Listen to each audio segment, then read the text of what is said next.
ہے تو اللہ کی طرف سے حکم ہوا، رسول اللہ کی طرف سے جوڑا آیا، اور کائنات کے سارے جنات اور انس اور فرشتے غوث پاک کے سامنے کر۔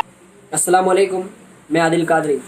اس سال عید میلاد پر اپنے لیے ٹوپیاں، شال اور نالین پاک عادلقادری.com سے خریدیں۔ السلام علیکم۔ صلی اللہ علیہ وسلم کے پیارے دیوانوں، یہ جو کائنات ہے، کائنات، یہ کائنات کے دو نظام ہے۔ کائنات کا ایک نظام ہے جس کو بادشاہ چلاتے ہیں، وزراء چلاتے ہیں، عمرہ چلاتے ہیں، تاجدار چلاتے ہیں، کجکلا چلاتے ہیں، صاحب تخت و تاج چلاتے ہیں، یعنی شہنشاہ، بادشاہ، یہ لوگ کائنات کا ظاہری نظام چلاتے ہیں۔ اللہ اللہ، میرے آقا صلی اللہ علیہ وسلم کے دیوانوں، اگر کوئی چوری کرتا ہے تو اس کو پکڑا جاتا ہے، یہ بادشاہوں کا قانون ہے۔ اگر کوئی چوری کرتا ہے اس کو سزا دی جاتی ہے، یہ بادشاہوں کا قانون ہے۔ اگر کہیں پر جو ہے وہ بدنظمی ہوتی ہے تو وہاں پر معاملات کور کیے جاتے ہیں، فسادات کو روکا جاتا ہے، یہ ظاہری قوانین ہیں۔ لیکن ایک کائنات کا باطنی نظام بھی ہے۔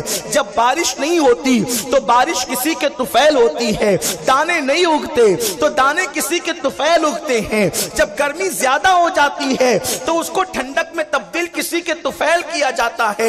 کائنات کے اندر مصیبتیں آنے والی ہوتی ہے تو کوئی مصیبتوں کو اپنے سر لے کر کے سارے بندوں کو مصیبتوں سے بچا لیا کرتا ہے، سارے بندوں کو تکالیف سے بچا لیا کرتا ہے۔ بادشاہ مصیبتوں سے بچنے کی تدبیر تو کر سکتا ہے لیکن مصیبتوں سے بچا نہیں سکتا۔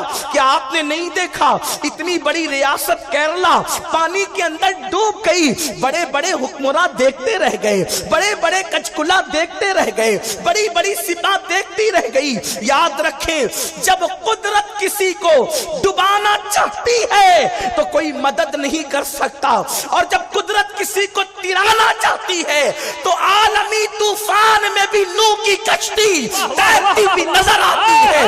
میرے پیارے آقا علیہ السلام کے پیارے دیوانوں، بات اتنی ہے، بادشاہ تدبیر کر سکتا ہے لیکن کسی کو بچا نہیں سکتا، کوشش کر سکتا ہے لیکن کسی کو بچا نہیں سکتا۔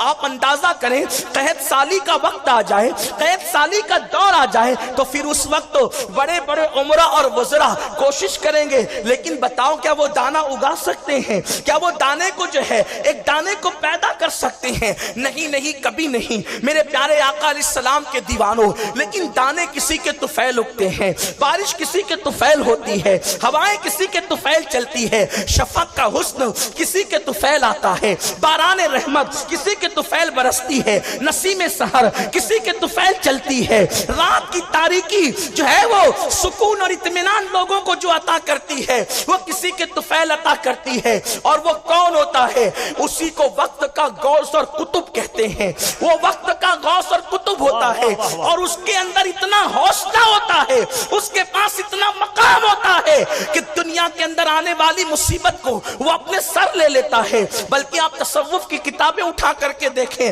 تو آپ کو اس طرح کے بے شمار واقعات ملیں گے، لیکن اس کی طرف نہیں جاتا۔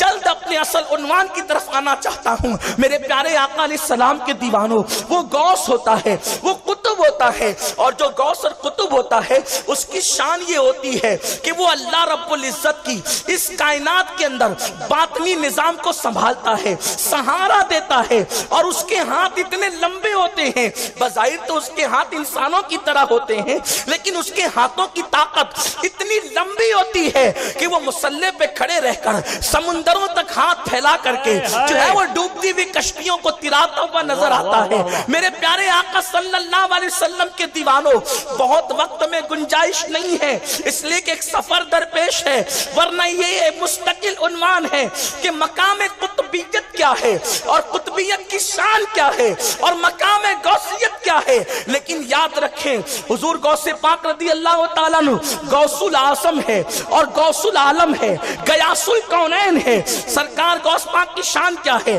آپ توجہ کریں۔ لیکن غوث پاک 6 صدی ہجری میں پیدا ہوئے ہیں، بلکہ 5ویں صدی کے اندر پیدا ہوئے،